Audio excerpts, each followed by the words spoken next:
Assalamualaikum warahmatullahi wabarakatuh. Selamat pagi kepada Ibu Hera Khairunisa, SEMAK, selaku dosen mata kuliah akuntansi organisasi non-laba lanjutan. Perkenalkan, nama saya Nur Malasari dengan NIM 1704521022. Izinkan saya untuk mempresentasikan progres saya dalam pembuatan laporan magang di Perusahaan Umum Pembangunan Perumahan Nasional. Untuk yang pertama ini sudah ada kata pengantar. Lalu sudah berisikan daftar isi yang dimana berisi tentang penjelasan singkat praktik kerja lapangan, lalu keterkaitan pekerjaan praktikan dengan mata kuliah yang dikonversi. Yang ketiga ada penjelasan standar akuntansi untuk organisasi non-laba di Indonesia. Yang keempat ada penjelasan aspek akuntansi untuk organisasi non-laba di Indonesia. Dan yang kelima ada telaah satu kasus tentang praktik pengelolaan keuangan atau pelaporan keuangan organisasi non-laba yang ada di Indonesia. Nah, untuk yang pertama yaitu ada bab 1 tentang pembahasan, yaitu penjelasan singkat tentang praktik kerja lapangan praktikan di semester 121 ini. Nah, di praktikan ini magang di Perumnas sebagai bagian dari pengembangan profesional di Perumnas. Praktikan mempelajari Departemen Keuangan dan Kode Etik, yaitu melalui aplikasi yang disediakan oleh Perumnas yang bernama Prisma. Nah, praktikan juga dapat mengakses sumber-sumber belajar termasuk video pembelajaran di Departemen Keuangan itu ada di aplikasi Prisma yang bertujuan untuk mengukur pemahaman konsep-konsep keuangan. Lalu praktikan juga melakukan rekapitulasi bukti potong di DJP online untuk tahun 2023 dan melakukan verifikasi data perpajakan dan mengisi surat pemberitahuan objek pajak atau SPOP untuk pajak bumi dan bangunan. Nah, praktikan juga menghitung upah kerja bagi tukang dan mandor di klaster BPK, di salah satunya itu di Samsta Parayasa, yaitu membuat form ROGS atau request, order, dan good receive note yang berkoordinasi dengan pihak lapangan dan vendor. Lalu praktikan juga mempelajari tentang pengembangan kompetensi dalam mengimplementasikan ERP, termasuk fitur jurnal memorial, jurnal koreksi, dan jurnal rekening bank. Salah satu banknya itu Bank BTN. Nah, dalam penggunaan fitur-fitur ini dapat meningkatkan pemahaman praktikan tentang akurasi dan konsistensi dalam pencatatan transaksi keuangan.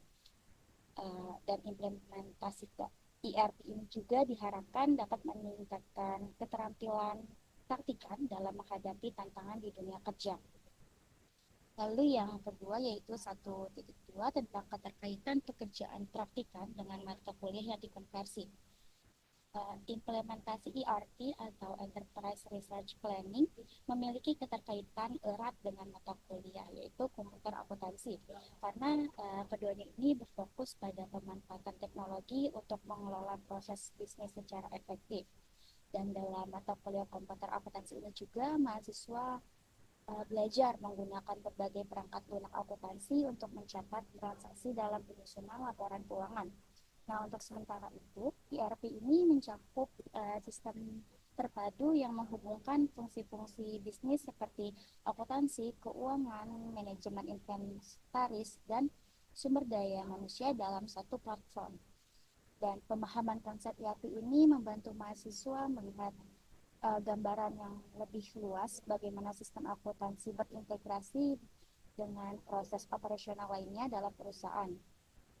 Dengan praktikan menguasai ERP ini, praktikan tidak hanya mampu menginput dan menganalisis data keuangan saja, tetapi juga dapat memahami aliran informasi lintas departemen sehingga dapat meningkatkan keterampilan praktikan dalam mengimplementasikan sistem akuntansi berbasis teknologi di lingkungan kerja yang modern. Lalu di sini ada penjelasan singkat terkait standar akuntansi organisasi non-laba di Indonesia.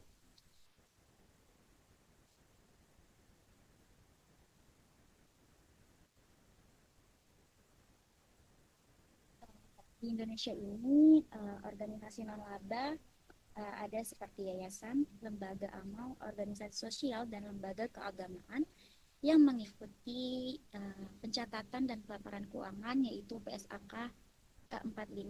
Namun PSAK 45 ini per tanggal 1 Januari 2020 itu mengalami perubahan menjadi ya, ISAK 35, yaitu tentang penyajian laporan keuangan organisasi nirlaba.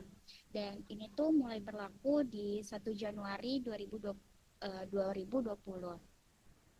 Dalam perubahan ini pastinya memiliki tujuan untuk meningkatkan transparansi, akuntabilitas dalam laporan keuangan organisasi nirlaba dan sekaligus menyelaraskan standar akuntansi di Indonesia dengan praktik internasional ISAK 35. Nah, ISAK 35 ini memperkenalkan beberapa penyesuaian seperti penekanan pada klasifikasi aset neto dan pengungkapan informasi keuangan yang lebih rinci. Selain itu juga, struktur keuangan disesuaikan menjadi 5 komponen utama, yaitu laporan posisi keuangan, laporan penghasilan komprehensif, laporan perubahan aset neto, laporan arus kas, dan catatan atas laporan keuangan. Dan dalam pergantian regulasi ini diharapkan mampu membantu organisasi nirlaba menyajikan informasi keuangan secara lebih jelas dan relevan bagi pemangku kepentingan, terutama donatur dan masyarakat. Mungkin itu aja progres saya dalam membuat laporan akhir magang. Mungkin cukup sekian dari saya. Assalamualaikum warahmatullahi wabarakatuh.